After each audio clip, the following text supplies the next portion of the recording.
இது புதியகம் வழங்கும் நம்ம ஊரு நம்ம ருசி சமையல் சக்கரவர்த்தி சீசன் 2 80 பேர்ல ரொம்ப கஷ்டப்பட்டு டாப் 10 செலக்ட் ஆயிட்டாங்க. அந்த டாப் 10 தான் இப்போ லைவ்ல சமைக்க போறாங்க. ஷெஃப் கோயிலா அண்ட் ஷெஃப் மிஸ்டர் கேசவன் ரெண்டு பேரும் ரெடியா இருக்காங்க. நானும் கலக்கலா ட்ரெஸ் பண்ணி ரெடியா இருக்கேன். அப்புறம் என்ன, உடனே அவங்களை கூப்பிட்டுலாம்.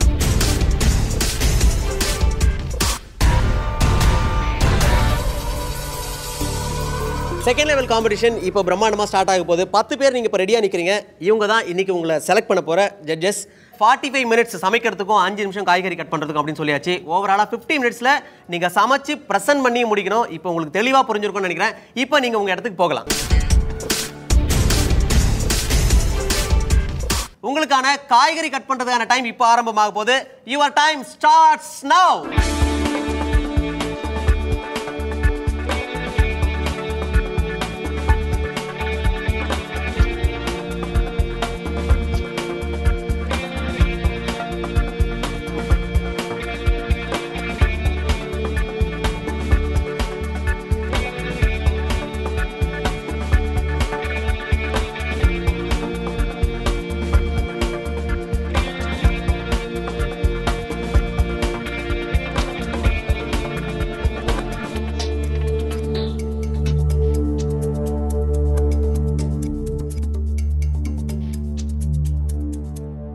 கொடுத்த 5 நிமிஷத்துல எல்லாருமே ரொம்ப பெர்ஃபெக்ட்டா காய்கறி எல்லாம் கட் பண்ணி வச்சிட்டீங்க.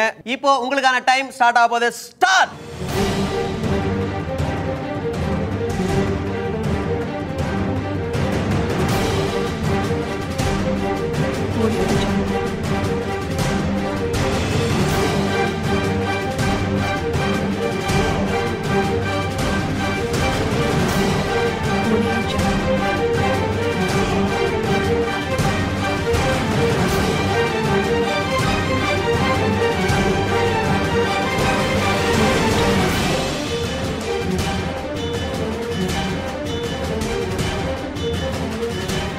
வணக்கம். வணக்கம். இந்த கடாயை வந்து நான் ஃபர்ஸ்ட் சீசன்லேயே பார்த்து ஞாபகம் நல்லாவே இருக்கு. சரி, அதே கடையில செய்றீங்களே, டிஷ்ஷஸ் வந்து வேறவா இல்லை அதே தானே?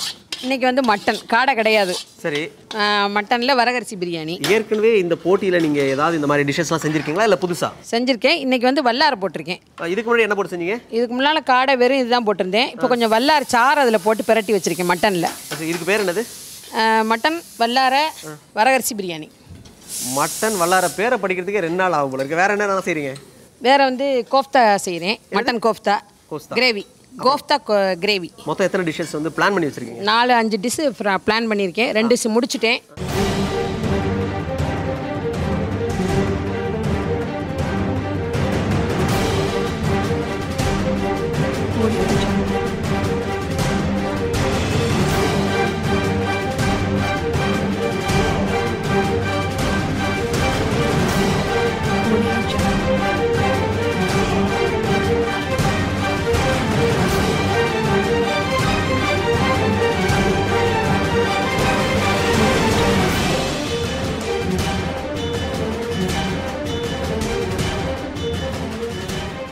அக்கா வணக்கம்.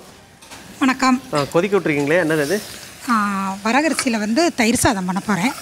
அதுக்காக வரகரிசி சாதம் ரெடி ஆகிட்டு இருக்கு. தயிர் சாதம் எப்பவுமே செய்கிறது தான், ஆனால் அதை வந்து வரகரிசியில் செய்கிறீங்க. ஆமாம். இது என்னது வேகமாக கிண்டிக்கிட்டு இருக்கீங்க? இல்லை, நம்ம கிட்ட தான் இறால் பிரியாணி, கடல்வாழ் உயிரினம். சரி, இப்போ வந்து சீரக சம்பா அரிசி போட்டு செய்கிறேன். சீரக சம்பா அரிசி உங்களுக்கு நல்ல ரிசல்ட் கொடுக்குன்ற நம்பிக்கை இருக்குது. இப்போ வந்து இருக்கிற ஆராய்ச்சிகளில் ஃபுல்லாக சீரக சம்பா அரிசி, அந்த நாட்டு அரிசிகள் வந்து சுகர் லெவலை குறைக்கும்னு சொல்கிறாங்க.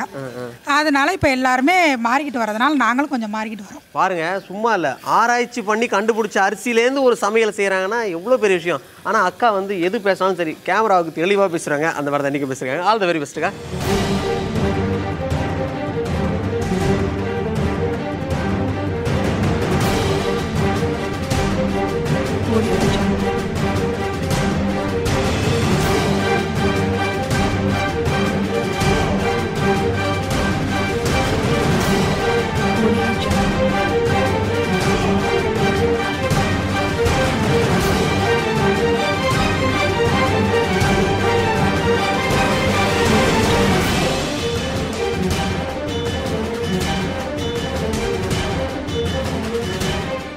விடாமுயற்சி விஸ்வரூப வெற்றினா இவங்க தாங்க.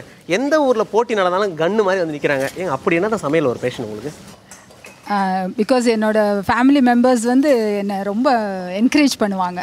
அதனால எங்கெல்லாம் நடக்குதோ அங்கெல்லாம் போவேன். I am learning lot of things ஒவ்வொரு போட்டியிலையும். சரி, இந்த போட்டிக்கு வரும்போது நீங்கள் என்ன ஒரு மனசோட வந்தீங்க? ஆக்சுவலாக உங்களை எல்லாரையும் மீட் பண்ணுறதுக்கே ஆசையாக இருந்தது. சரி, வின் பண்ணுறோமோ இல்லையோ, but I got a chance to meet you all. காடை ஃப்ரை அங்கேயும் ஒரு கண்ணு வச்சுக்கோங்க. அப்புறமா இவன் பேசிக்கிட்டு இருந்தான், அதனால தான் அங்கே கருக விட்டேன் அப்படின்லாம் எதுவும் ஆகிடக்கூடாது. கையில் வாழைப்பழம் எதுக்காக? அது வந்து ஓட்ஸ் அல்வா பண்ணுறேன் சார், ஒரு டெசர்ட் அது. Okay, oats halwa, banana oats halwa. இது என்னது? அதான் ஓட்ஸ் அல்வாங்க சார். அதுக்காக தான் ரெடி ஆயிடுச்சு. ஆமாங்க சார். நீங்கள் எத்தனை டிஷ்ஷஸ் செய்ய போறீங்க? நான் வந்து 4 dishes சார். ஆமாங்க சார். ஒரு ஹெர்பல் ரைஸ், ஒரு சூப்பு. நீங்கள் செய்கிறதுல வந்து இது பர்டிகுலராக நல்லா பேர் வாங்கணும்னு எனக்கு நம்பிக்கை இருக்குன்னா நீங்கள் எந்த டிஷ் சொல்லுவீங்க? herbal rice and the oats alva sir.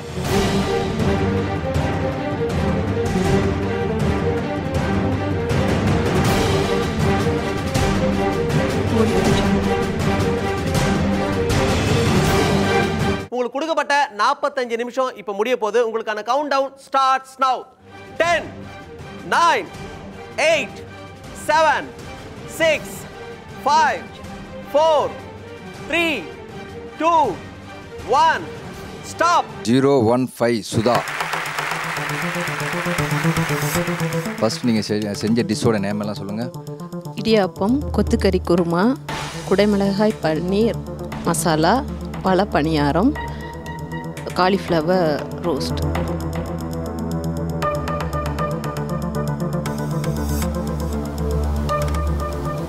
ஏன் எவ்வளோ ஹார்டாக இருக்குது? என்ன காரணம்? கொஞ்சம் ட்ரை ஆயிடுச்சு சார். இல்லை, அது உங்களுக்கு 6 நாள் உங்களுக்கு வந்து ட்ரை ஆக சான்ஸ் இல்லை. கொஞ்சம் ஹார்டாக இருக்குது. அடுத்து பண்ணும்போது கொஞ்சம் சாஃப்டாக பண்ணுங்க. ஓகே. அதே மாதிரி நடுவில் ஆனியன் வச்சுருக்கீங்க பார்த்தீங்களா? அந்த இடியாப்பம் நடுவில் ஆனியன் வைக்காதீங்க. கொஞ்சம் அவாய்ட் பண்ணுங்கள். கொஞ்சம் சாஃப்டாக பண்ணுங்கள் இடியாப்பத்தை. பன்னீர் என்ன பன்னீர் போட்டிங்க? அது பன்னீரில் வந்து ரொம்ப ட்ரையாக இருக்குது. ஃபஸ்ட்டு புளிக்குது பன்னீர். வெங்காய கன்னிஸ் வராது, இதில் ரொம்ப ட்ரையாக இருக்குது. ஓகே, பன்னீர் ஓகே. 026 அமிர்தம். வணக்கம்மா. வணக்கம். 45 நிமிஷத்தில் எவ்வளோ டிஷ் ரெடி பண்ணியிருக்கீங்க, ரொம்ப சந்தோஷமாக இருக்குது. இதை நீங்கள் எல்லாம் இந்த டிஷ் எல்லாம் பேரெல்லாம் கொஞ்சம் சொல்கிறீங்களா? சொல்கிறேன் சார். அது வரகு கம்பரிசி முறுக்கு, அது வந்து திணை கோதுமை அவலில் கேசரி, இது வந்து மாப்பிள்ளை சம்பா அரிசியில் குழிப்பணியாரம், இது வந்து வரகரிசியில் பிரியாணி, அது ஆட்டுக்கறியில் காடி சாப்ஸு, இது பூசணிக்காய் ரைத்தா, அது வந்து சோயாவும் கொத்துக்கறியும் கோலா உருண்டை குழம்பு, இது வந்து புடலங்காய் கட்லெட்டு, ஜூஸு, ஆவாரம் புட்டி, வெட்டிவேர் தண்ணி, அது பேஷன் ஃப்ரூட்டு, அதில் ஜூஸ்.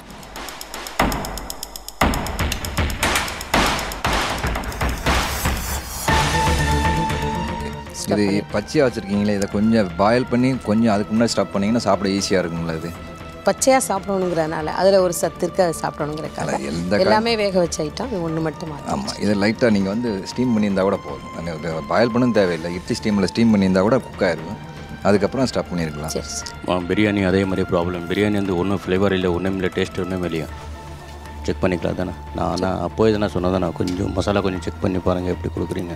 பட் எனக்கு பொறுத்தவரை மசாலா வந்து ரொம்ப கம்மியாக இருக்குது. எனக்கு கொஞ்சம் மசாலா போட்டோன்னா கொஞ்சம் டேஸ்ட்டு நல்லாயிருக்கும். சரி. அடுத்து 025 ருக்மணி. இது பணியாரம். இது தூதுவளை இலையில் பாசிப்பருப்பு போட்டு கூட்டு பண்ணியிருக்கேன். அது வந்து வெறும் குஸ்கா ஜீரக சம்பாவில், அது கீர் ஓமவல்லி இலையில் வச்சு, அது மொச்சை பயிரில் கூட்டு. இது வந்து முருங்கைக்கீரையில் தோசை.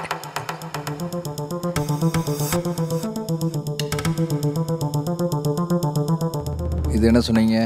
கீர். கீர் இவ்வளோ திக்காக இருக்கணுமா? பால் நல்லா வற்ற விட்டு. இல்லை, நான் கேட்குறேன். கொஞ்சம் தண்ணியாக தான் இருக்கணும். தண்ணியாக தான் இருக்கணும். கொஞ்சம் தண்ணியாக. அது கொஞ்சம் ஃப்ரிட்ஜில் வச்சு டேஸ்ட் நல்லா இருக்குது. கொஞ்சம் நீங்கள் கொஞ்சம் தண்ணியாக பால் கொண்டு வந்தது கொஞ்சம் காணாமல் போயிடுது. இதில் கொஞ்சம் கடம்பம் பவுடர் போட்டோன்னா, ஏலக்காய் பவுடர் போட்டோன்னா கொஞ்சம் டேஸ்ட் நல்லாயிருக்கும். ஏலக்காய் பவுடர் போட்டேன், காணல்களுக்கு. ஓகே. மற்றபடி வந்து குஸ்காவும் இதை கூட்டுவோம், இதெல்லாம் நல்லா இருக்குது. அடுத்து 010 பாக்கியலட்சுமி. ஃபேட் ஃப்ரீ பன்னீர் ஹோம்மேடு. இது வந்து ஆல்மண்ட் பியூர் வச்சு சஸ்ட் குருமா, அது சும்மா ரைட்டாக வந்து யூஸ்வல். இது வந்து 10 மினிட்ஸில் மேக் பண்ண ரவா லட்டு.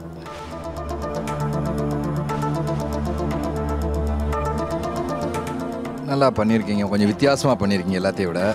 இந்த பப்பாளி எதுக்கு வச்சிங்க? Just for decoration. டெக்கரேஷன் இவ்வளோ பெருசாக வைக்காதீங்க பப்பாளி எப்பயுமே.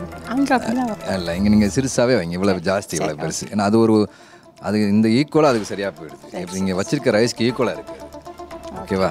டாமினேட் பண்ணுது அது. 036 கலையரிசி. பரங்கி விதை பாயாசம் செஞ்சுருக்கேன், ஃப்ளாக் சீட் கேக்கு, அதுக்கப்புறம் கொய்யா இலையில் ஜூஸ் செஞ்சுருக்கேன், அதுக்கப்புறம் வந்து கேப்சிகம் கிரவுண்ட்நட் அதெல்லாம் போட்டு இதுக்கு சைட் டிஷ்ஷாக செஞ்சுருக்கேன். இது கேபேஜ் புலாவ். கொய்யால ஜூஸ் நல்லா இருக்குமா? ஆனால் டெக்கரேஷன் ஓவராக பண்ணிட்டீங்க. கொய்யா இலையை வைக்கணுங்கிறக்காக வந்து 4 இலை, அதில் ஒரு இலை, ஒரு 5-6 இலை. அந்த ஜூஸை செஞ்சில் இருக்க இலையை விட டெக்கரேஷன் இலை ஜாஸ்தியாக இருக்குது. இவ்வளோ பண்ணாதீங்க. இல்லை, அது கொஞ்சம் குறைச்சிக்கோங்க இலையை. ஓகேவா? சிக்கன் வந்து ரொம்ப ஹார்டாக இருக்குது. எல்லாம் நல்லா இருக்குது. சார் சொன்ன மாதிரி இந்த சிக்கன் ஹார்டாக இருக்க காரணம் வந்து நீங்கள் சிக்கன் செலக்ட் பண்ணும்போதே வந்து நல்லா சாஃப்டான செலக்ட் பண்ணணும். போன்லெஸ்ன்னு கிடையாது. அந்த சிக்கனுடைய வெயிட் வந்து 900 கிராம்ஸ் இருக்கணும். அந்த ஒரு 850 950க்குள்ள 900 நல்ல சிக்கன். அதே மாதிரி சிக்கன் பிரஸ்ட் யூஸ் பண்ணுறதுக்கு வந்து சார் நேரத்தையே சொன்னார். அதே மாதிரி லெக் பீஸ் நீங்கள் யூஸ் பண்ணிங்கன்னா இன்னும் சாஃப்டாக இருக்கும். ஓகேவா? ஓவராலாக நல்லா இருக்குது. 039 கவிதா. முடக்கத்தான் பூரி, அதெல்லாம் கூட்டு, மிளகா கீரை பொரியல், அது பூரிக்கு குருமா சார்.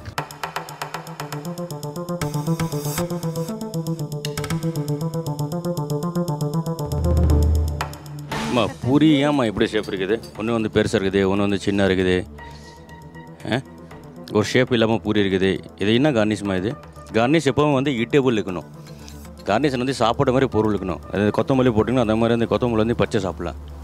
ஓகே, இது வந்து பச்சை சாப்பிட முடியுமா? இது என்னது? இது முடக்கத்தான் பச்சை சாப்பிட முடியுமா?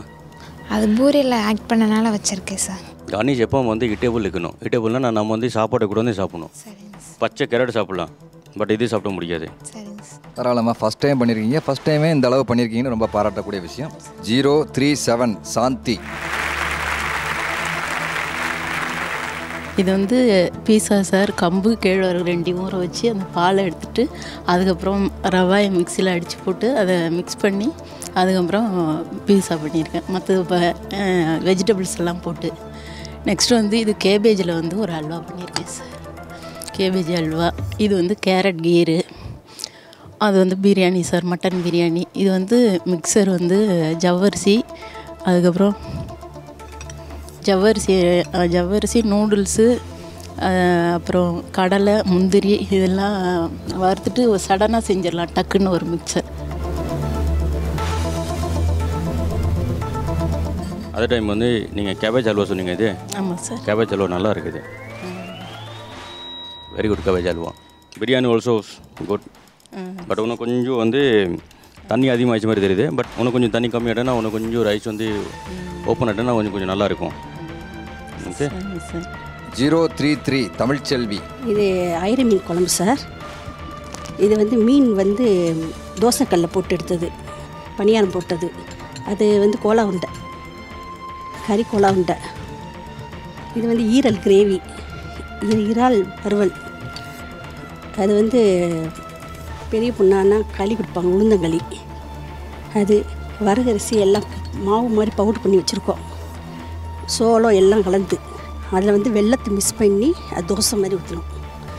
அப்புறம் வந்து இது வந்து கடலை பருப்பை ஊற வச்சு வேக வச்சு அதை ட்ரை பண்ணி மிக்சியில் அடித்து அதில் ஒரு புட்டு மாதிரி பண்ணேன்.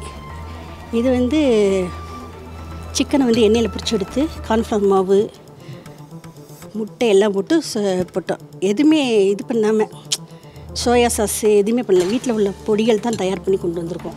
மீன் குழம்பு நல்லா இருக்குது, எனக்கு உடனே நல்லா இருக்குது. கடைசியில் அதே தான் உப்பு அதிகமாகி போச்சு. அதுதான் சார் கடைசியில் முடிஞ்ச ஸ்டார்ட் நிற்க போனீங்கன்னா கடைசியில் உப்பு போட்டோன்னா நினைவு இல்லாமல் பார்க்குறது நல்லா இருக்குது, டேஸ்ட் உயிர் நல்லா இருக்குது. நிறைய டிஷ்ஷு பண்ணணுங்கிற கான்செப்டில் தான் இந்த இதில் கொஞ்சம் உப்பு கூட போட்டீங்க. இல்லை கடைசியில் அது வேண்டாம். இப்போ அந்த ஒரு டிஷ்ஷு குறைஞ்சனாலும் ஒன்றும் பிரச்சனை இல்லை. நம்மளுக்கு வந்து 10 டிஷ்ஷு பண்ணணும், 15 டிஷ்ஷு பண்ணணும் யாருமே சொல்லலை. 1 பண்ணாலும் சரி, 2 பண்ணாலும் சரி, நல்லா பண்ணணும். எல்லாம் நல்லா பண்ணிட்டீங்க. அந்த ஒரு இதில் மாத்திரம் சால்ட்டு கொஞ்சம் கூட இருக்குது. ஓகே. 020 ஜெயசித்ரா. சிக்கன் வந்து இது வந்து சிப்ஸ் மாதிரி போட்டிருக்கேன். தயிர் சாதம், வரகரிசியில் தயிர் சாதம், காளான் நாட்டுக்கறி, பேபி பொட்டேட்டோவில் வந்து கொஞ்சம் கிரேவி மாதிரி செஞ்சுருக்கேன். இது காளான். இது வந்து பேன் கேக்கில் மேலே வந்து இறால் ஸ்டஃப்டு பண்ணி போட்டு வச்சுருக்கேன். இது வந்து வாழைப்பழ ஸ்வீட். அதில் கொஞ்சம் ரொம்ப உப்பு ஜாஸ்தி தான். ஏன்னா நீங்கள் வந்து முதல்ல உப்பு சால்ட்டு போட்டு கரெக்டாக இருந்திருக்கும். ரெண்டாக வற்ற விட்டுட்டே வருங்களா, வற்ற விடும்போது அந்த உப்பு ஏறி போயிடுது. அந்த இப்போ ஆமாம், அந்த உருளைக்கிழங்குல வந்து உப்பு ஆமாம், பட் கிரேவியில் இருக்குல்ல உங்களுக்கு இருக்கு. ஆமாம், அதனால் ரொம்ப ஓவர் உப்பால் இருக்குது. அதை பார்த்துக்கோங்க. ஓகேவா? இதில் கொஞ்சம் உரப்பு குறைச்சிக்கோங்கம்மா. தயிர் சாதத்தில் தயிர் சாதங்கிறப்பவே கொஞ்சம் ஸ்பைசி கம்மியாக தான் இருக்கும். நல்லா போட்டு பச்சை மிளகா ஏற்றி விட்டீங்க போட்டு. ஓகே, மற்றபடி எல்லாம் நல்லா இருக்கு. 029 சசி.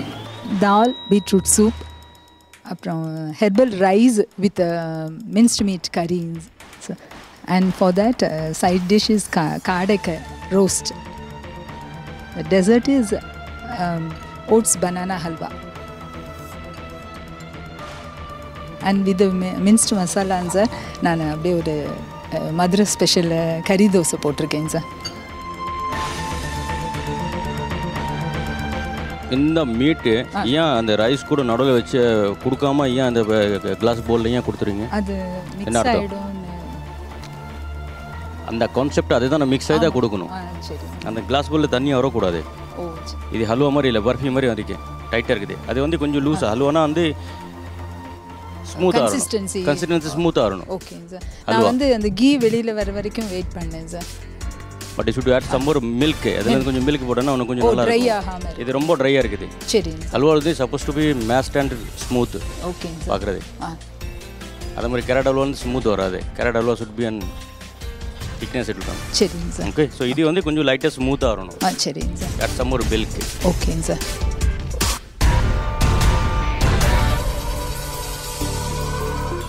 இது புதியகம் வழங்கும் நம்ம ஊரு நம்ம ருசி சமையல் சக்கரவர்த்தி சீசன் 2. டாப் 10ல இருந்து டாப் 3 எப்படி கொண்டு வரதுன்னு தெரியல அப்படின்னு ரொம்ப சிரமப்பட்டு ஒரு வழியா லிஸ்ட்டை ரெடி பண்ணி என் கையில் கொடுத்துட்டாங்க. Third prize goes to Kalai Arasi. இவங்களுக்கான கிஃப்ட்டை கொடுக்கறதுக்கு Pandian hotel director mister Vasudevan அவர்கள்.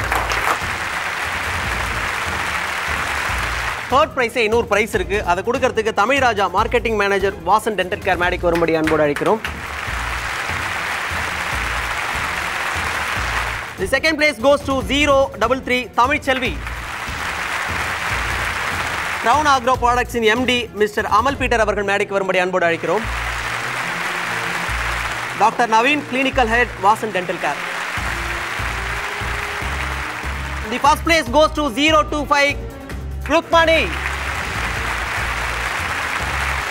இந்த முதல் பரிசினை வழங்குவதற்காக Crown Agro Products in MD mister Amal Peter அவர்கள் மேடைக்கு வரும்படி அன்போடு அழைக்கிறோம். So mister Vasudevan director Pandian hotel மேடைக்கு வரும்படி அன்போடு அழைக்கிறோம். டாப் 3 வந்து இன்னொருத்தவங்களை நிராகரிக்க முடியவே இல்லை. அதனால் இவங்களையும் வந்து ஈக்குவல் மார்க்ஸாக இருக்கிறாங்க. 2 பேரை நீங்கள் கன்சிடர் பண்ணணும் அப்படின்னு சொல்லியிருக்காங்க.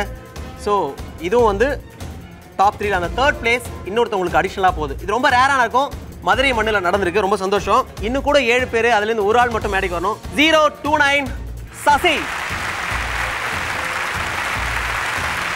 இந்த மூன்றாவது பரிசினை வழங்குவதற்காக பூங்கோதை வாசுதேவன் அவர்கள் மேடைக்கு வரும்படி பாசமோடு அழைக்கிறோம். முதல் படி வெற்றி அப்படின்னாலே அவங்களை கண்டிப்பாக என்கரேஜ் பண்ணணும் அப்படின்னு புதியகம் நினைச்சு Crown Agro Products வந்து கிஃப்ட் கொடுக்கறதுக்கு ரெடியாக இருக்காங்க. Mister Tamiraja marketing manager Vasan dental care மேடைக்கு வரும்படி அன்போடு அழைக்கிறோம். அவர் கூடவே சேர்ந்து மிஸ்டர் பிரின்ஸ் பிரான்ச் மேனேஜர் அவர்கள் மேடைக்கும் வரும்படி அன்போடு அழைக்கிறோம்.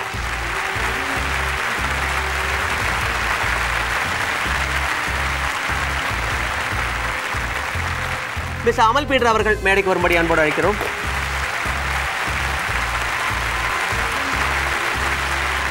டாப் 3லேருந்து பெஸ்ட் 3 யார் அப்படின்னு பார்க்கறதெல்லாம் தாண்டி மதுரை மண் ரொம்ப புனிதமான மண் அப்படின்னு சொல்லுவாங்க. மீனாட்சி அம்மன் வேற துணையாக இருக்கிறாங்க. அதனால இந்த ஊரில் மட்டும் ரொம்ப ரேராக நடக்கிற மாதிரி 4 பேர் செலக்ட் ஆயிருக்காங்க. இந்த 4 பேர் தான் சென்னையில் நடக்க போகிற கிராண்ட் ஃபினாலையில் கலந்துக்க போகிறாங்க. மேபி இவங்களே கூட அந்த ஃபைனலில் வந்து ஜெயிக்கிறதுக்கான வாய்ப்பும் இருக்குது. இவங்க எல்லாருக்கும் மறுபடியும் ஒரு தடவை வாழ்த்துக்கள் சொல்லிட்டு இது புதியகம் வழங்கும் நம்ம ஊரு நம்ம ருசி சமையல் சக்கரவர்த்தி season 2. Associate sponsor Everest masala, alliance university, mobile partner Karbonn, gift sponsor Crown Agro Products and venue partner fortune Pandian hotel Madurai.